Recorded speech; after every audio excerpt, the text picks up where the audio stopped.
Hey, how's it going, everyone? So what am I working on now? Actually, I'm not working on anything. However, I've gotten a bunch of comments on that Ford Edge, the one that had no coolant in it, the one that got towed in, and I said it was a cooling fan module. A lot of people want to know what happened and whatnot. Obviously, I didn't film any of that. I was very sick at the time, if you recall. I had the flu, COVID, the whole 9 yards, upper respiratory infection. Inspection, I almost said inspection. Anyway, so what had happened was Kirk wound up finishing the job for me, because I was in and out, plus all the stuff going on with Meg, so I was in and out of the shop quite a bit. Obviously, as you can hear me, I sound much better. I feel much better. So getting over all of that. So what actually happened with that Ford Edge? All right, the cooling fans, they stopped working. They stopped working and it started to boil the coolant out. Like the temperature started going high. It went high enough to where it would boil out the coolant or push the coolant out. As you saw in that video, I had added 2 gallons of water to it. I had it running. I had pressure tested it, the whole 9 yards, couldn't find a leak. I did check the oil. I don't think I showed that in the video. I checked the oil. There was no coolant in the oil. I checked the cap. There was no buildup of goo on the oil cap like you would get if you had a blown head gasket or something. None of that happened. I had it running to the point where the fans should have been on, and they never came on. And I showed you I checked voltage and ground and stuff like that. When it was hot, the motor or the cooling system was under pressure hot, and I let it sit there. Didn't change anything. There were no leaks. It didn't lose the water that was in there. It didn't wind up with a misfire or anything that would normally happen in a situation like that if you had a blown head gasket. None of that happened. So we had ordered a new cooling fan module. Now normally, okay, when I say module, the 2 cooling fans come in a housing like this. This is actually the one out of that car.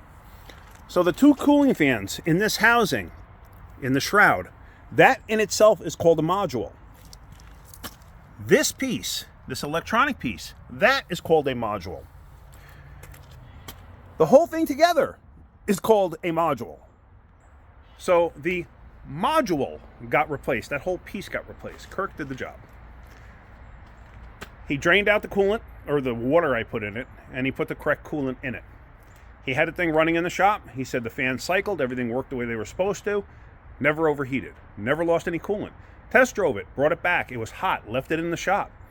No codes, no nothing in that vehicle, if you remember, other than the cylinder head over temperature. He had cleared the codes out too.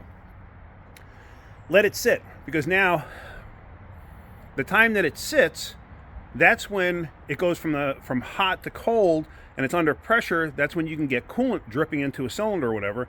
That's when you can get a misfire. Never had any of that. So the misfire was gone, or not gone. The misfire never occurred.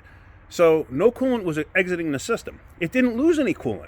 So the only explanation I could come up with was that it pushed out the coolant and then boiled out the coolant. How it didn't damage the motor, I have no idea.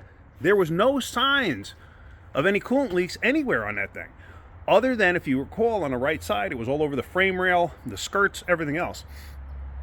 And there was nothing anywhere else. It held pressure. There was never a problem with that. So,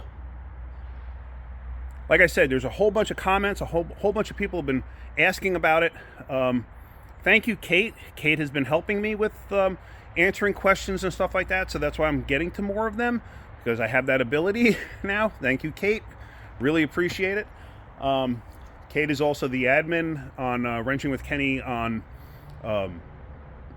Facebook, and she's also the admin for Backyard Mechanics, which is my group also on Facebook. So if you want to join either one of those, make sure you answer the questions, because we don't just let anybody in. So that's about it.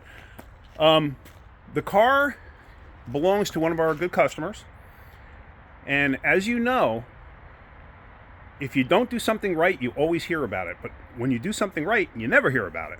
So the customer left, the customer's happy, we never heard back from them. Like I said, they're a regular customer. They would have called us if something happened. It's been almost 2 weeks now, so haven't heard anything, so all's good. Yeah, it's just that's weird how that happens. It's very rare you get a customer calling you back up and say, "Man, you did a great job on my car. Thank you."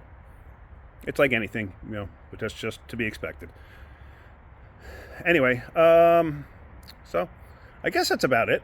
I just wanted to cover that for you. I wanted to give you guys a heads up and let you know. Like I said, that is the module out of that car, and we got it right from Ford. And when you get it right from Ford, it comes complete with that electronic module on it too. So, and Kirk said when he was done, everything was fine. So, all right, that's about it. Hopefully you're getting something out of my videos. If you are, hit that like button. If you could, please subscribe. All right, guys, have a great day. Keep wrenching.